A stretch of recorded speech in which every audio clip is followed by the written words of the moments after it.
Guys, magluluto tayo ng tinulang manok mga idol. Guys, sunog na yung sibuyas. Lagyan natin yung bawang. Ayun guys, muntik mo kong kalimutan yung luya mga idol. Luya. Kasi nabusan lang tayo ng luya guys. Yan. Lagyan na natin yung manok mga idol. Yan. Muna yung katas niya mga idol. Guys, lagyan na natin ng konting asin mga idol para magkaroon ng lasa, para makasumuot sa kanyang laman mga idol yung asin, tapos konting pangpalasa.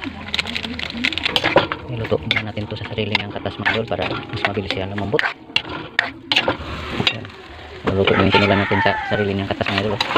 Sasama ko din dito yung gulay mga idol para mas mabilis siya lumambot mga idol. Saka ko ilagay yung sabaw mga idol pag medyo malapit na siyang maluto guys. Ang diskarte ko tinula para mas mabilis siyang maluto guys. Yan guys, after 5 minutes mga idol, medyo half cook na yung gulay natin. Saka natin lagay yung sabaw mga idol. Pagkakulo, dito na siya. Natin yung malunggay mga idol. Yan, kumukulo na yan mga idol. Final timplada mga idol yan.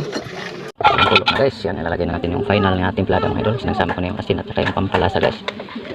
Wala mga idol, muntik ko nang kalimutan yung sili. Siyempre yung wala yung sili natin mga idol. Kumplito talaga sa lasa mga idol yan.